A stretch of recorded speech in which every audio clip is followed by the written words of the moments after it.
We're on. Okay. So I'm just recording. So meeting is starting at 7:16. That's right.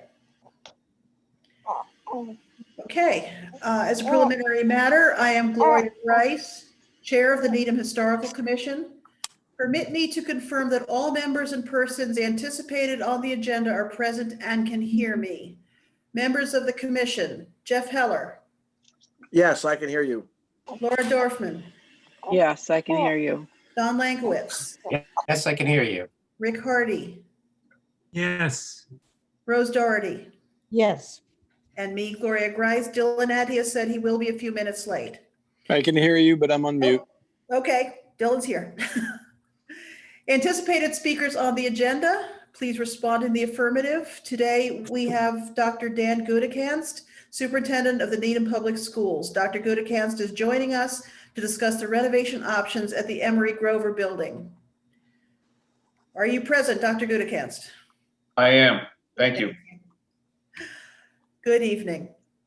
This open meeting of the Needham Historical Commission is being conducted remotely as consistent with Governor Baker's executive order of March 12th, 2020, due to the current state of emergency in the Commonwealth due to the outbreak of the COVID-19 virus.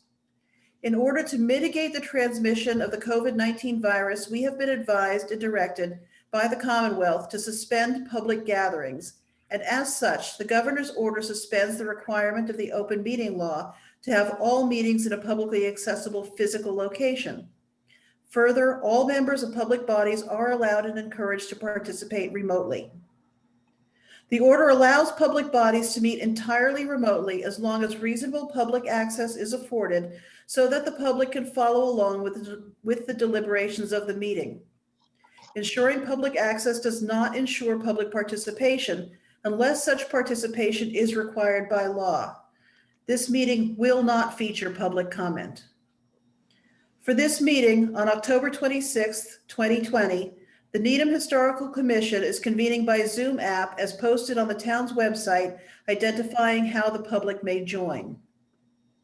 Please note that this meeting is being recorded and that some attendees are participating by video conference.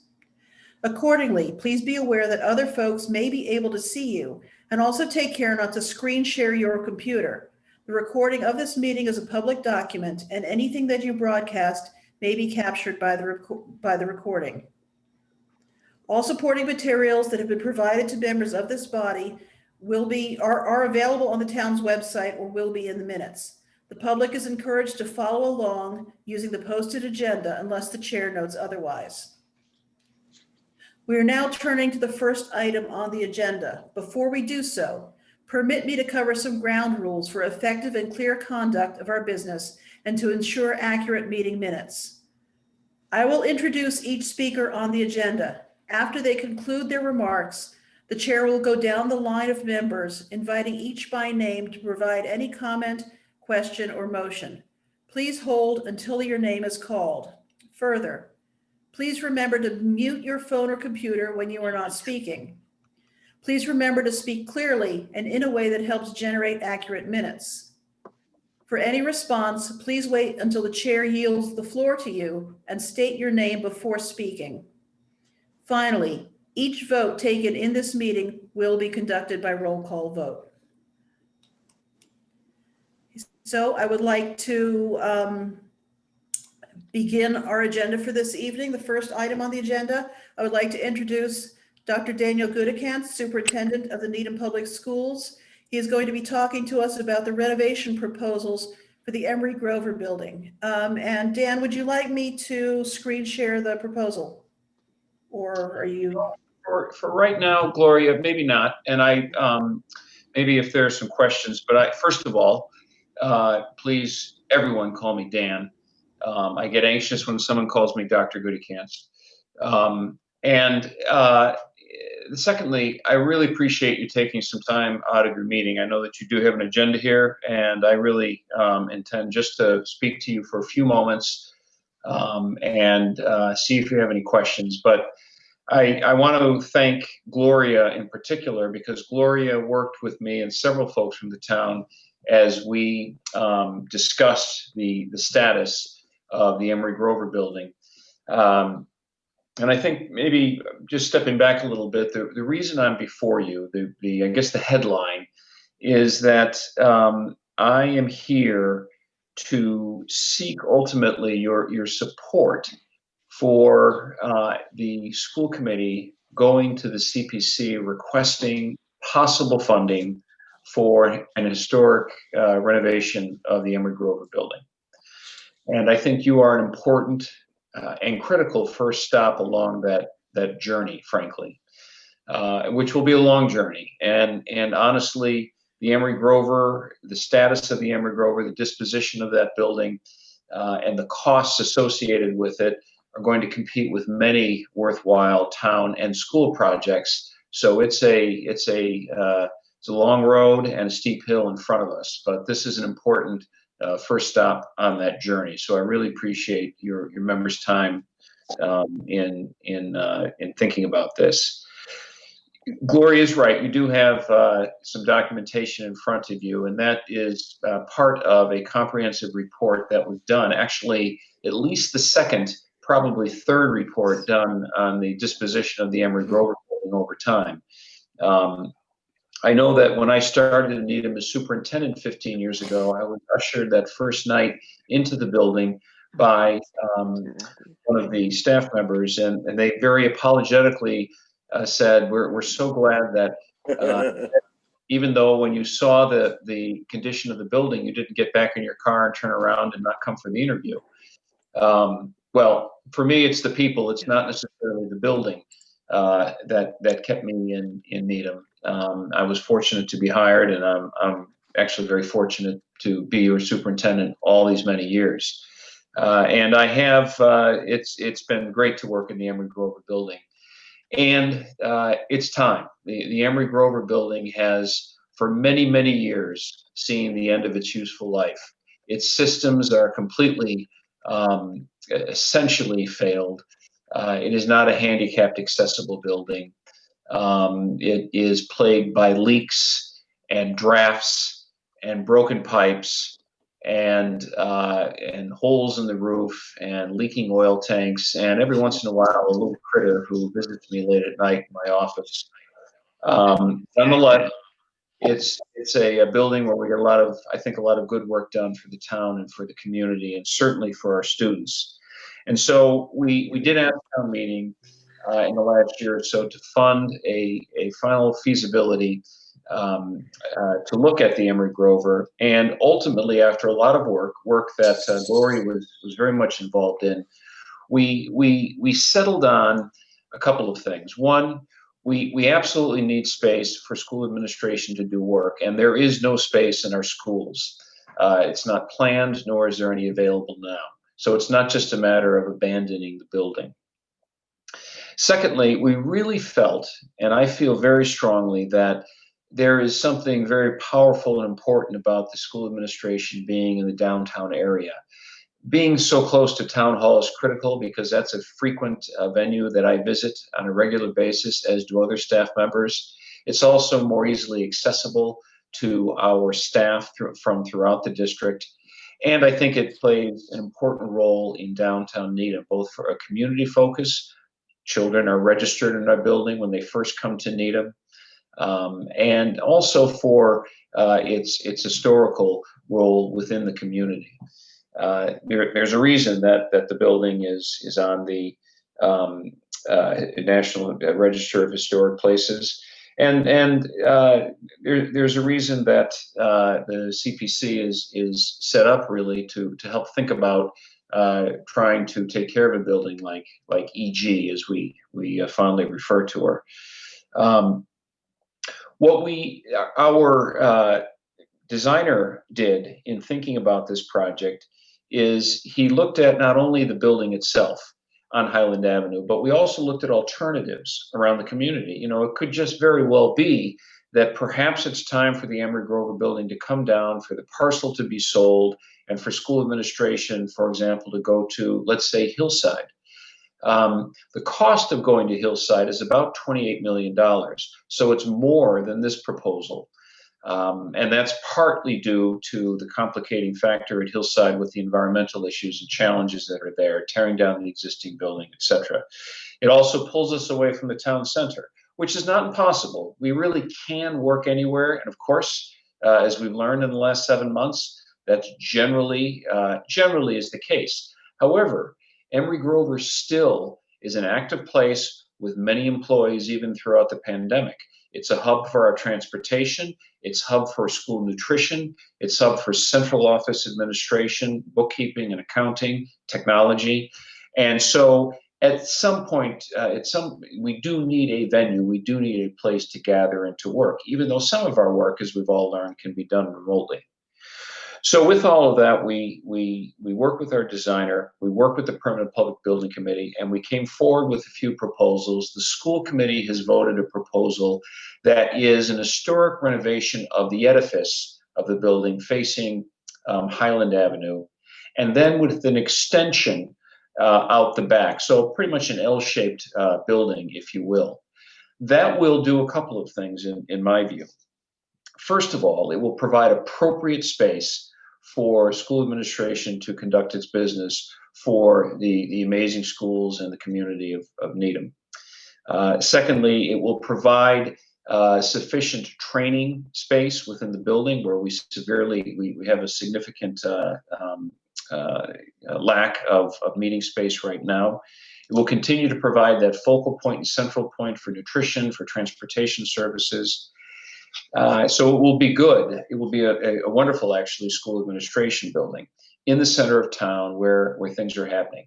Beyond that, though, it will also keep that really important building, one of the oldest buildings in Needham, that again is on the register, in place, if you will, as an anchor to that part of downtown. Without it, we certainly have the edifice of St. Joe's right next door, which is another, if you will, important building in the town center. But beyond that, there really is nothing. There's the Emery Grover building, and then down Highland Avenue. I'm not the expert, and I'm certainly not as knowledgeable as all of you, but I don't believe there is the kind of building, the kind of edifice that really, as you drive into Needham, says, you know, here we are. Here is a community center.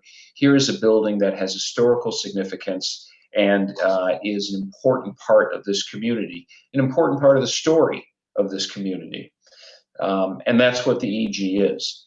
So as we looked at all the options, we thought, sure, we could tear it down, although there's certain processes that have to go to make that happen. And part of that is working with you folks. But we also found that was a more expensive option too.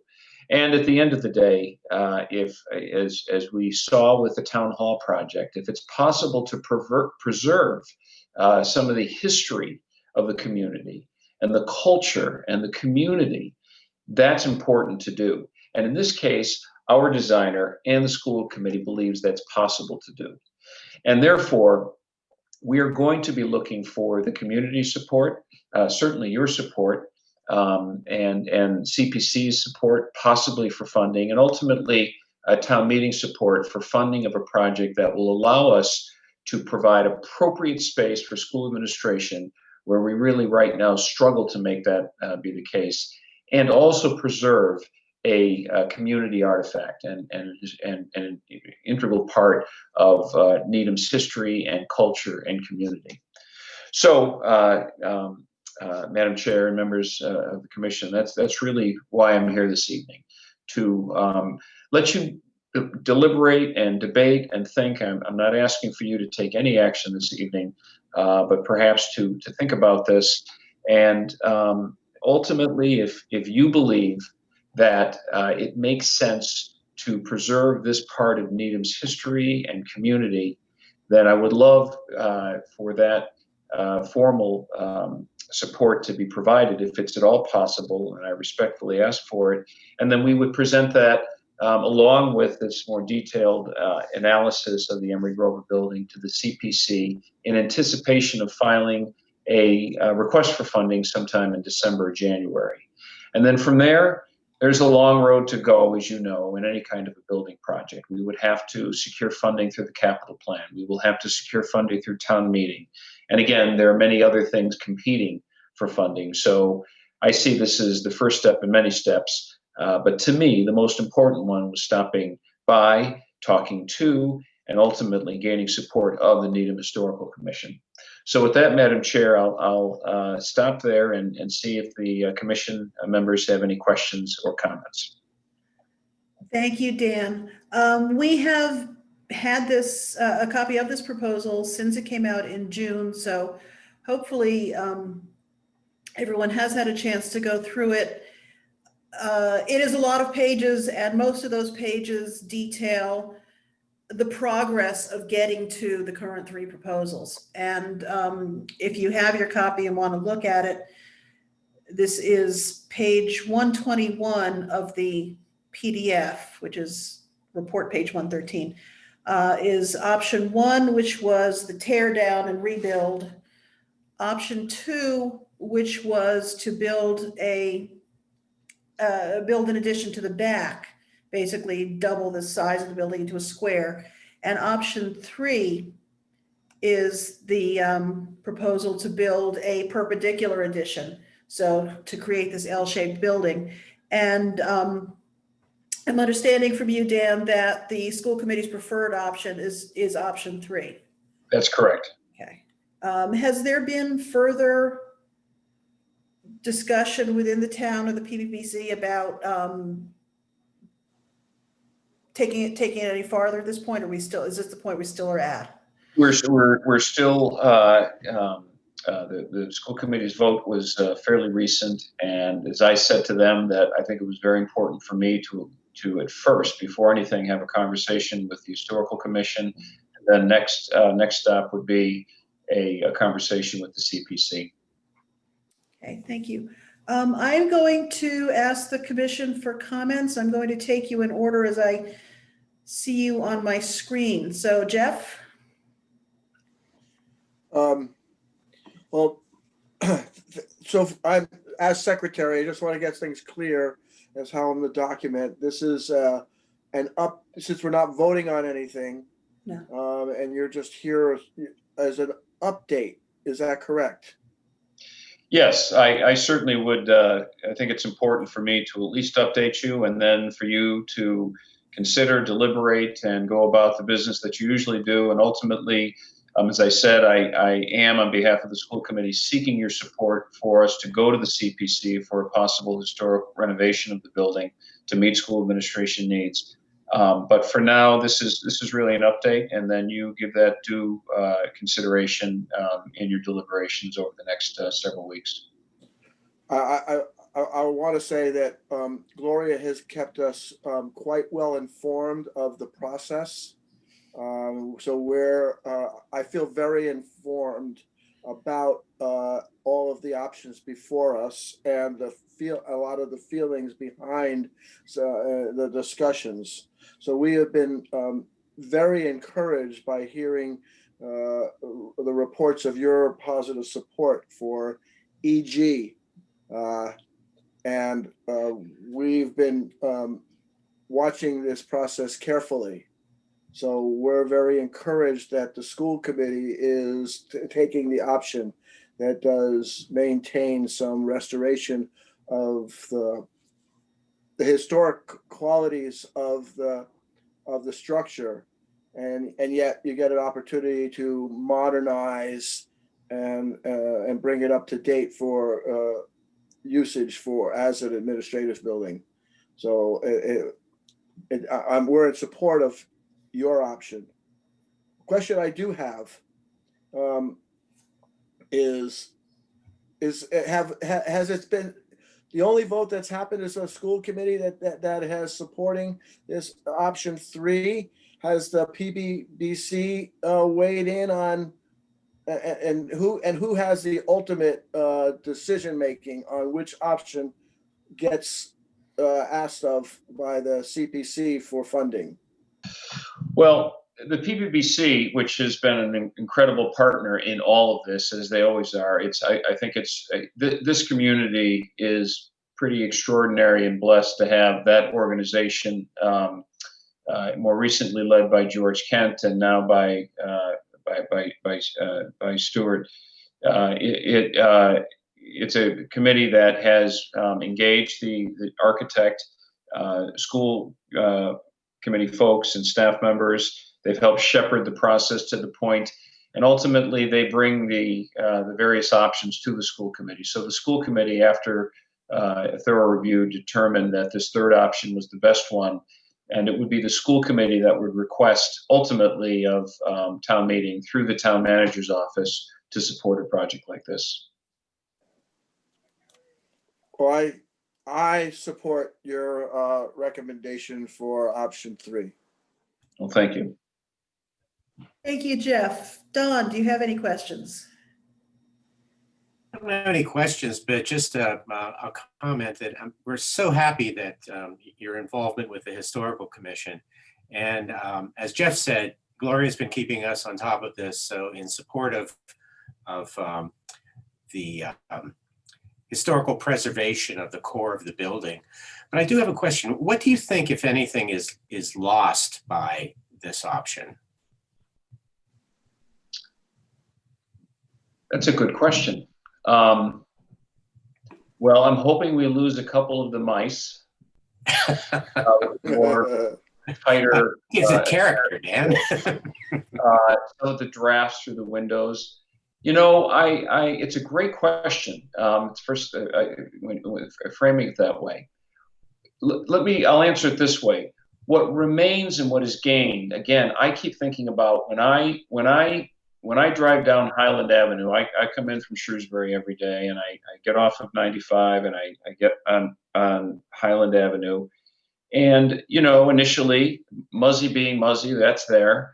And there's some wonderful stately homes on Highland Avenue. And then there's some businesses and banks and, 7-Elevens and you get into the Heights, and that is more urban, and that's great. And the old Carter building, and then more stately homes.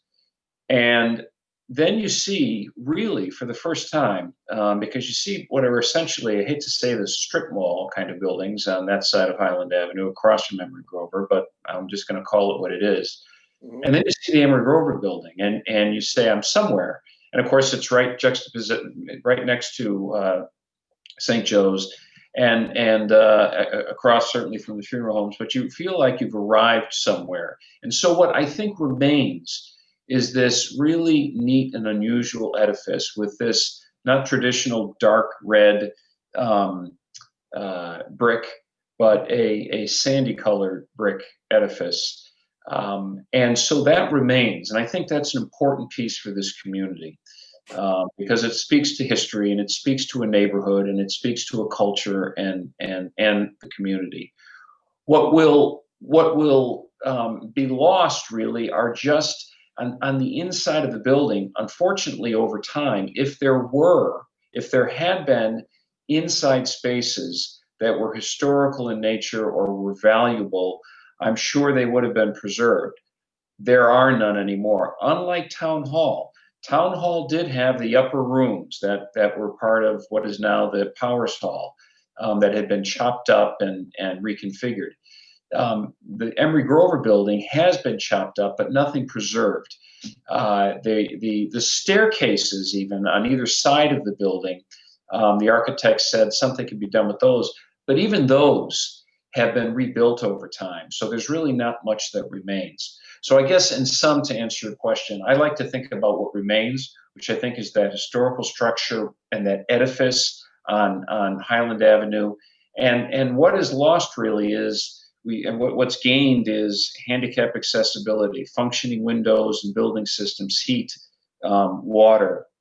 But I don't think there is nothing else in the building of historic nature that I'm aware of in my 15 years is lost. Yeah. And now it becomes a safe place to work too. Yeah. Great. Thanks, Dan. Thank you, Don. In answer to your question, the only, other than a couple of Newell posts, the only things I've noticed there's still present in the building are some ceiling treatments. There's some tin ceilings, like the conference room is a tin, but really the building has been so compromised over time internally that there's not a lot of structure or configuration remaining from it. It was in its day, it was a glorified 3-room school. Though they were big but very unmanageable spaces, they've been retooled over time. So its original structure really is very much lost.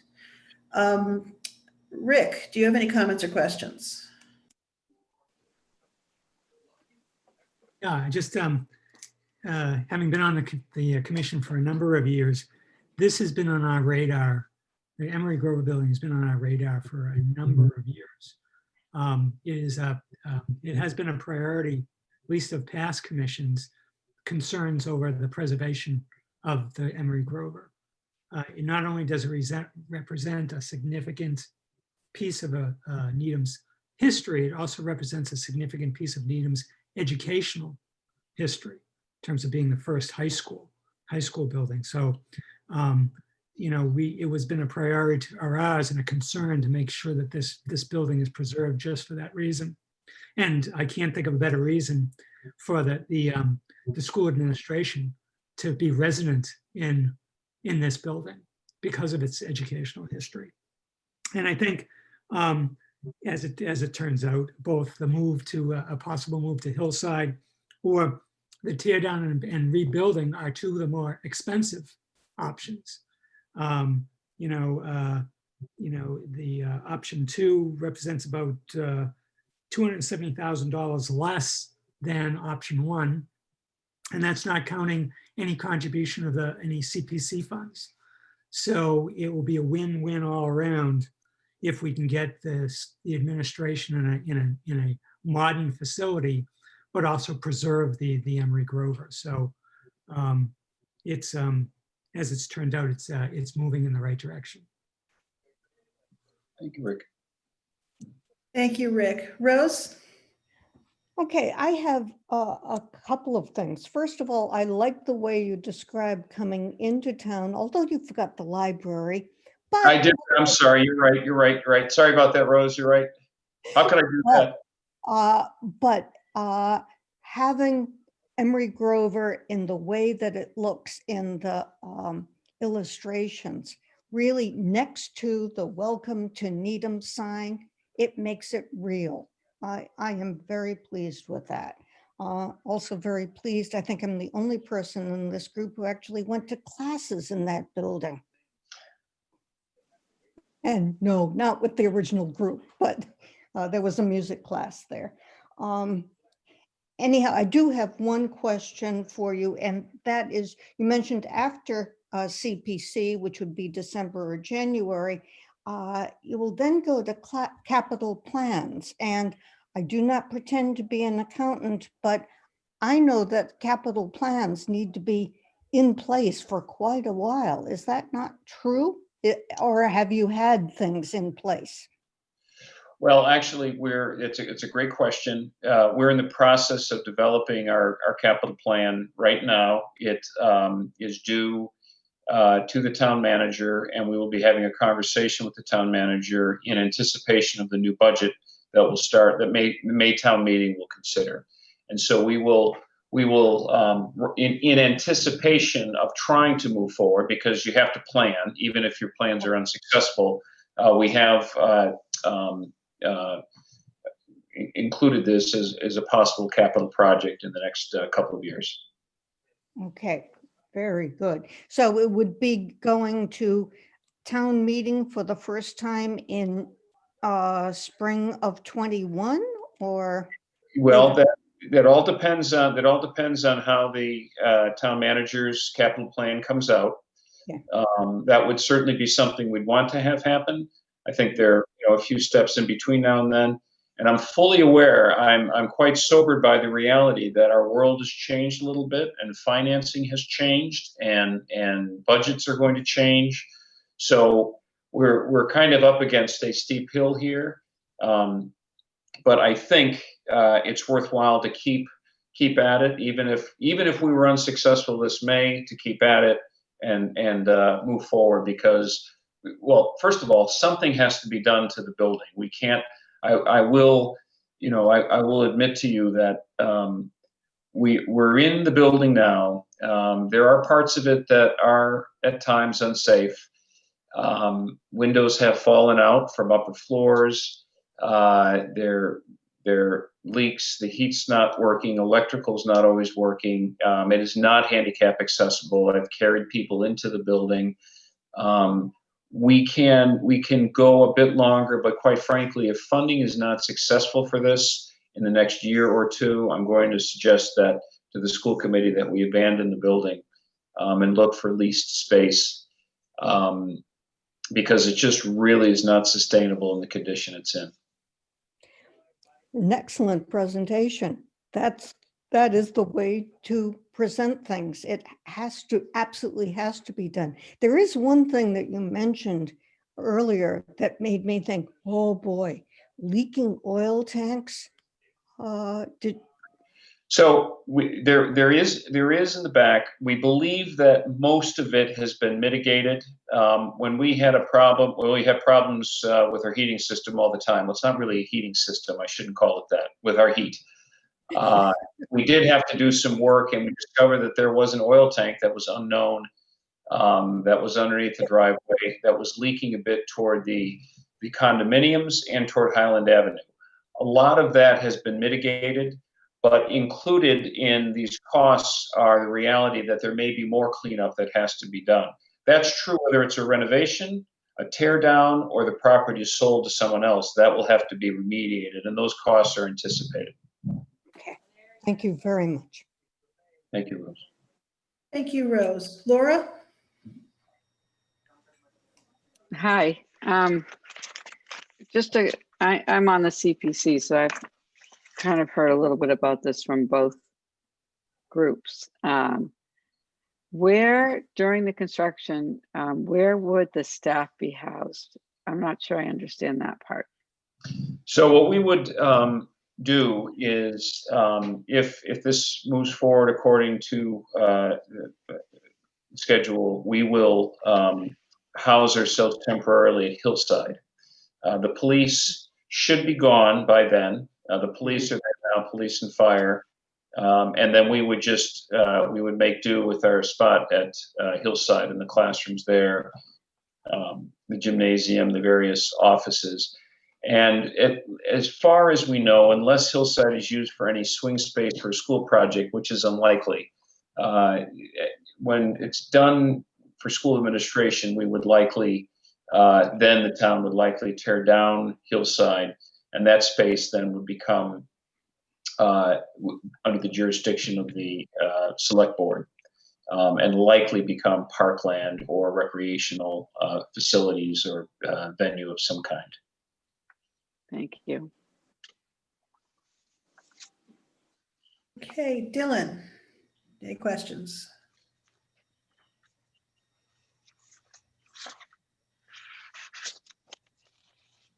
Dylan, you there?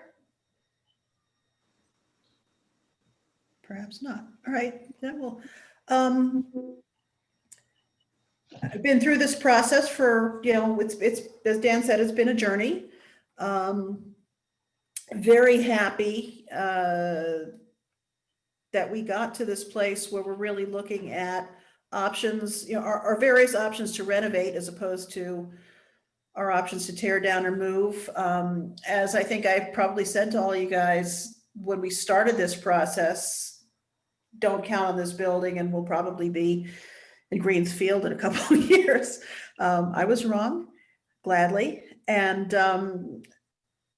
I think both options, both of the options for additions, are good uses of the space and are respectful to the original building and also to creating, the program space that's needed for the school department, because obviously preserving the building just to preserve it and not preserving or not providing the necessary facilities is kind of it's a pointless exercise and a waste of money. So I'm very optimistic about this and looking forward to it, and very pleased with the options that, have finally risen to the top.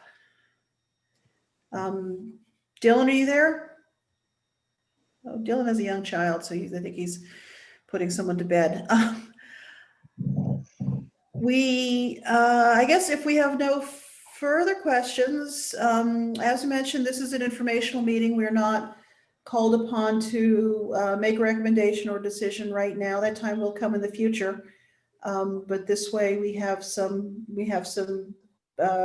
recent and updated information about how the project is going forward. So all set? Thank you so much, Dan. Thank you very much. It's all good meeting you, and I appreciate the good work and the thinking, and we'll be in touch in the future. Okay, Thank you, Dan. good night. Thank you. We appreciate your vision. Thank you. Okay, so we go on with continue with our agenda. The minutes of the September 2020 meeting. Does anybody have any comments or I changes? distributed them this afternoon. Yep, Any corrections? no, they look good to me. Okay, so Can I have a motion to minutes accept? accepted. I move to accept the minutes.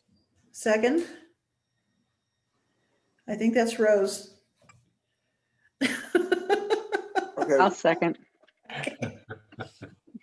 I can't watch and write and listen at the same time. Okay, moved by Don, seconded by Laura. All in favor? Wasn't it Rose who seconded? But I was moved. I She was muted and Laura beat her to it. I'm no longer muted. You will not stop me. You're killing me. Okay. All in favor? Aye. Aye. Aye. Any opposed? No. We'll take it then Unanimously as, approved. yep, we'll take the minutes are approved as written. The town common renovation plan, and Don, we can sort of tag team this.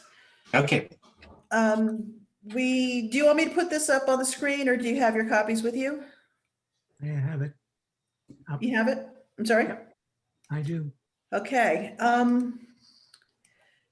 This process grew out of the downtown streetscapes renovation project that has been going on for several years now. Phase one, which was the immediate downtown, was accomplished in the last, was what, 2 summers ago now? With the changes to the town common, the facade edge along Great Plain, the 2 corners, but then also some of the street improvements, the planters, the boxes, and that sort of thing. Because it was not considered part of the streetscape, the common was not included in that project. So it was actually then broken off as essentially a separate project.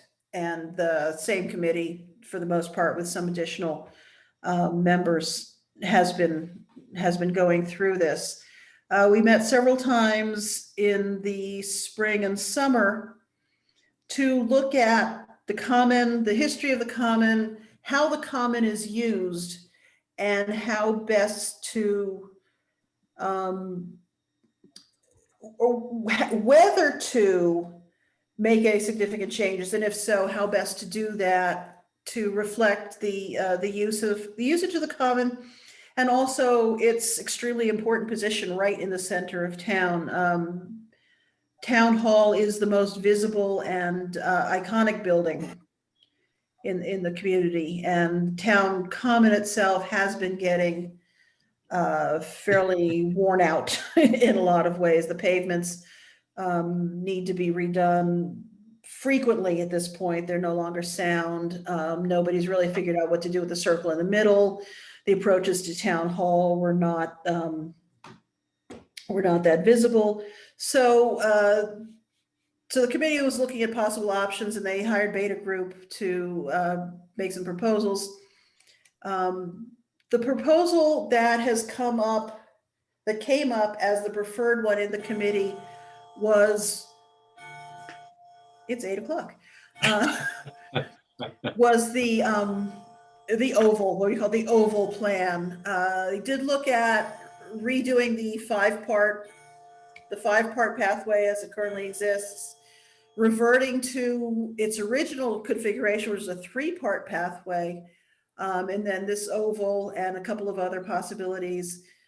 The oval was the one that emerged as everybody's favorite, both in terms of usability and the way it allowed the common to be used by the public, but also just as a much more attractive space. It really, in my mind, converts the space into a park as opposed to a big spot in the middle of town, which is, you know, it wasn't, it to some extent was kind of a revelation to me that this is a park. You know, I never thought of it as a park. And that was, I guess, symptomatic of the fact that it, you know, has not been an attractive space.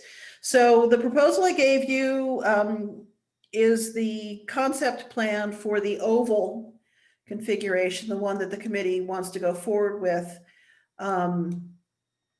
It has, you know, not only the overall views, but some of the details. There will be shading, you know, permanent canopy shading with seating at the sides, charging stations, the open lawn for town events, the lighting, which is that party lighting, which is temporary. It can go up when you have you have some evening event and want the lights. They can be put up. The whole thing can be disassembled and put away, so it's not there all the time. It does involve also the planting, the tree plan, the sight lines between the street and town hall are open with this plan. So you see the town hall is not hidden behind trees.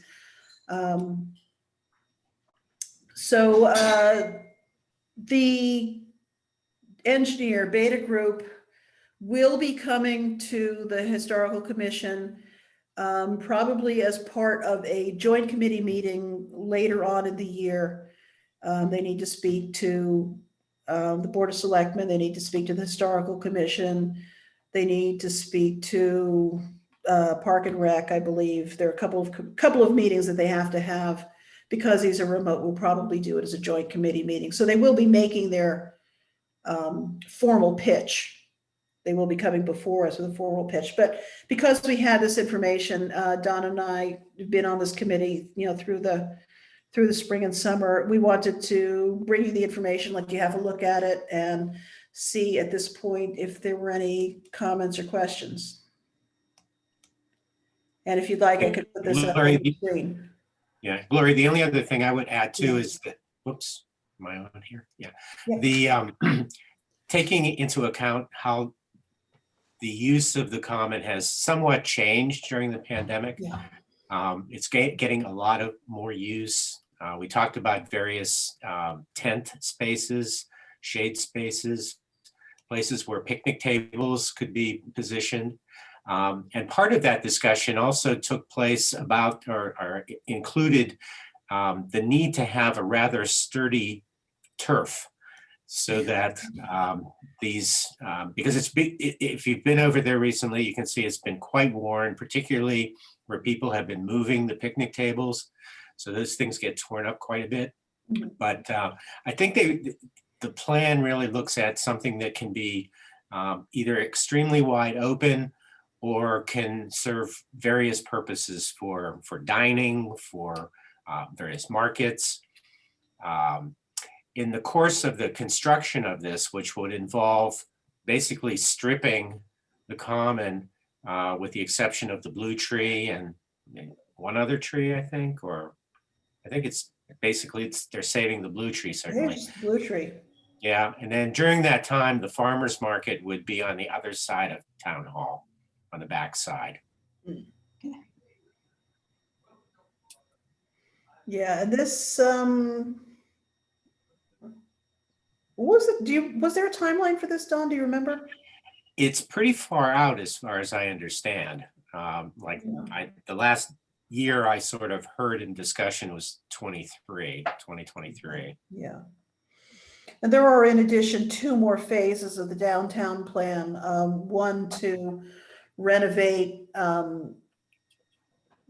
Great Plain from Highland Avenue east to about Greaves Field, and another to renovate Great Plain from Garden Street west for a little while, to basically join up those spaces, create a more unified streetscape between them, add some additional, interestingly, some of the facilities that we talked about adding, for example, widening the sidewalk in front of Sweet Basil to create dining space, has become more urgent in this year than we anticipated, but that was part of the plan. And then some work on the northern half of Chestnut between Great Plain and the hospital to make that stretch a little bit more attractive. So there is more sort of downtown stuff going on, and this is going to be part of that mix of downtown renovation that's going to take place over the next, several more years. I have a question about the oval itself. Is it flat or is it going to be slightly domed so that people don't decide to walk across it and leave, create their own paths? That actually was a long discussion. I think it's going to be flat to the sense that you perceive it. Okay. Though I think for structural and drainage purposes, it will actually have a slight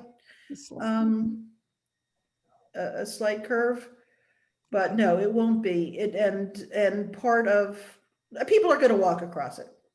Yeah. People have made, they've sort of driven paths in the current configuration. The original configuration went from 3 to 5 for the simple reason that people did it then. and so that's part of their discussion about how to construct the turf so it's durable. Mm-hmm.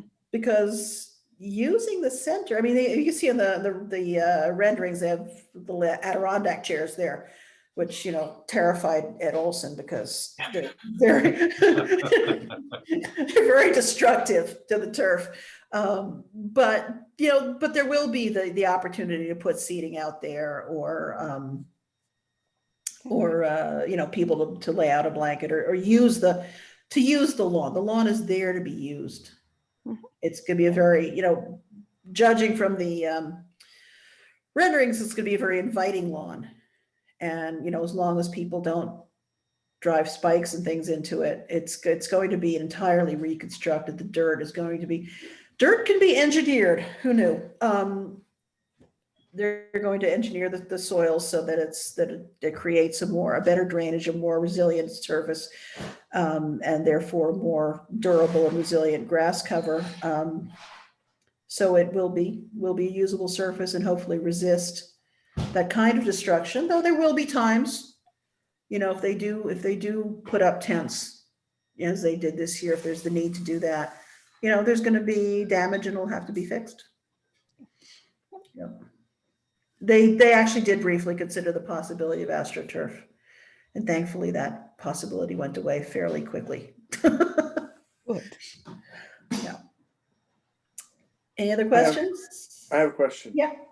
Well, I'm glad you answered one of my questions, was the AstroTurf question. Well, from an engineer's point of view, it's great. It doesn't fade, it doesn't die, it doesn't need to be mowed. Might be something to consider depending on how the grass works out. Yeah. And how my impression from looking at the plan was, I certainly liked the idea of the great lawn They could steal Frederick Law Olmsted's concept of Central Park here in little sleepy Needham. Call it the Great Lawn. Yeah. But it does seem like the Oval gives some accessibility and appearance to from the points to travel to Town Hall without having to walk across the lawn to get to that place where, Yeah. now you got the crisscross paths, which really don't even, get you there. And it's mostly asphalt and brick, Yeah. without any grass and, can take you nowhere. So I think that's a much better plan. Don, I'm glad you brought up, because one of the questions I would have is, when does this get done? Because I'd certainly advocate for it to happen later rather than sooner, just until we get back to some normalcy.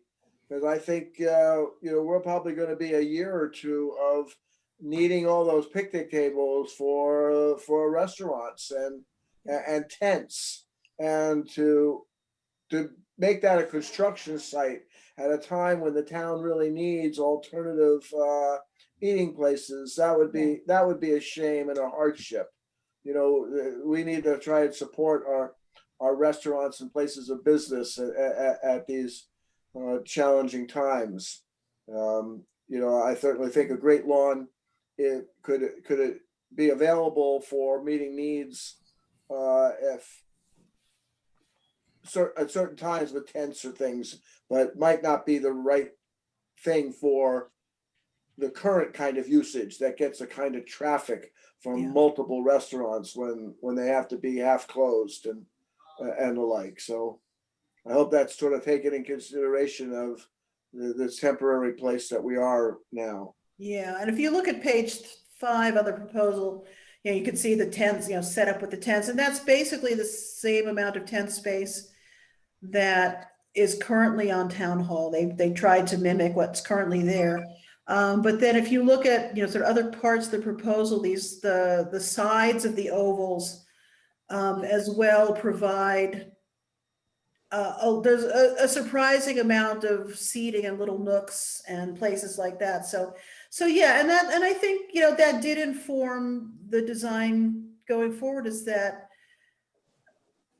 not only did we really never think of the town common as a place to be used, but now that we're using it, what are the ways in which it's used most efficiently and create more use spaces that, don't have to be ad hoc spaces, don't have to interfere with other usages, build them into the structure of the design. So using the town common becomes more frequent, but also more convenient.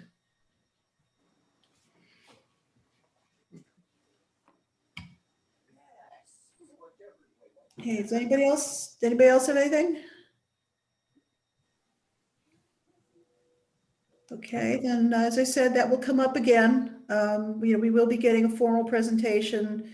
There will be making some adjustments.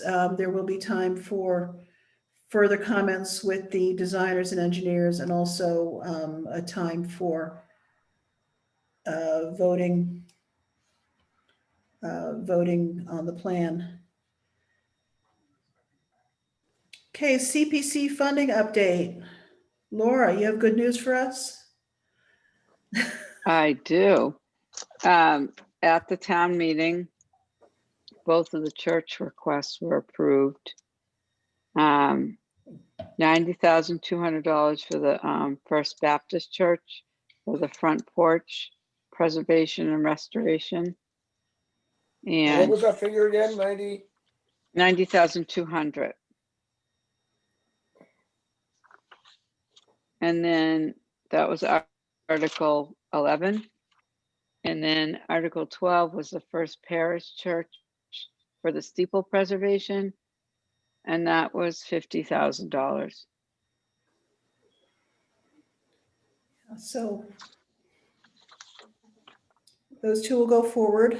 I know the Baptist Church has a steep fundraising hill to climb, but You know, Um, funding leverages funding, so, There was an article in the Newton tab about 3 weeks ago. mhm. There's a church in Newton, I think it's the Grace Church, It is looking great. for $1.5 million in CPC funds. Yeah. Wow. I think that's a more thorough renovation too, so I think they have other issues there as well. But Um, these weren't a slam dunk, you know, there were a lot of questions on these, Jeff. If you were Yeah. there, you saw, yeah. Was, yeah. that Newton article, just out of interest, was a discussion about, you know, the historical preservation and that, you know, that balance between religious, organization and, versus also historic preservation, given such a large sum. Yeah. Mhm. Yeah, Was it, what, did they mention that? Was that complicated for them like it was for us, or? you know what, I didn't read it in enough detail, Jeff. I'd be ignorant if I said that, yeah. That was a big part of the discussion. I don't think they've gone to, I don't think they've reached the stage of voting on the funding for that. I think it's sort of in the proposal and discussion stage. Excuse me, I don't know how they manage their timeline since Newton is a city and doesn't have to go to town meeting. But yeah, I think a lot of the same issues that come up every time a church requests funding is that, you know, is this an infringement on A few separation? people spoke out against Mhm. funding for, you know, for that very purpose at town meeting. Yeah, and I think there has been, at this point, some fairly settled agreement that if the funding is funding will not be given to repair or renovate things that have overt symbolism. You know, if the Right, door had right, a like- crucifix on it, the door would be a lot more problematic than if it was a plain colonial multi-panel door, for yeah, like example. the Acton case, they were stained glass panels that had Yeah, religious images on them. yeah. I just Googled up the Grace Church, and it says they're seeking 1.5 million to repair and restore the 19th century bell tower. Right. There you go. And the Yeah, article says that it was badly made in the first place. And that's the reason that it has to be redone. It wasn't done properly. yeah. Yeah, and I think Wow. they're in that sort of fix it or have the building fall down situation as well, so. It says it's a safety risk, yeah. Yeah, so we could sit back and watch it from afar now, Mm-hmm, at least for a Mhm. while. exactly. Don, you had a report from the assessor? Yeah, I've been, and I will continue to contact Chip Davis at the end of each month for a report for homes that, and I mentioned this the last time, just to give it some criteria, homes that were built before 1929. Now, we may miss out on some homes. We'll have to sort of keep watch, those that might have any other kind of historical significance, but most of those on the inventory are prior to 1929. So this would have been for the month of August. There were no historic homes changed hands during that time. So I'll contact him at the end of next week, I guess, to get this September report. Okay, thank you. Is there any new business? Anything anybody want to raise that hasn't come up? Is there a meeting schedule? Forthcoming? Yes. Yes, I say it went out probably last spring, whenever we last met, I think. So I will send it to Jeff and he can include it in the minutes.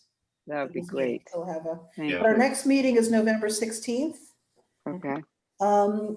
Thank you, everybody, for being so indulgent. I apologize for neglecting to post an agenda for last week's meeting. So we did have to move forward this week, and everybody was very kind about that.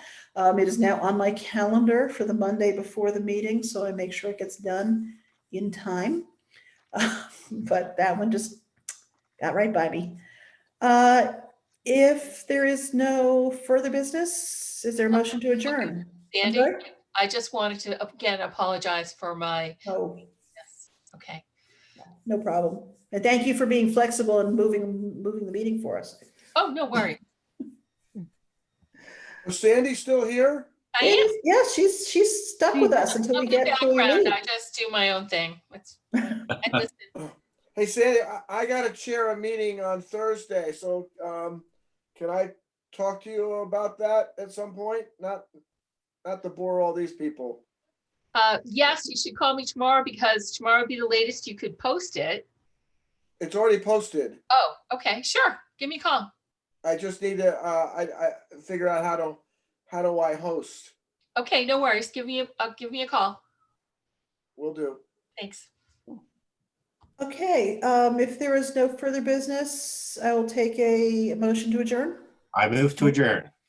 And I second it. We got Rose this time, not on mute. All in favor? Hi. Aye. Any opposed? It's a go. Thank you, everybody. We will see you on November 16th. Thank you. Excellent. Thank you. Thanks, Night. Sandy. Good night.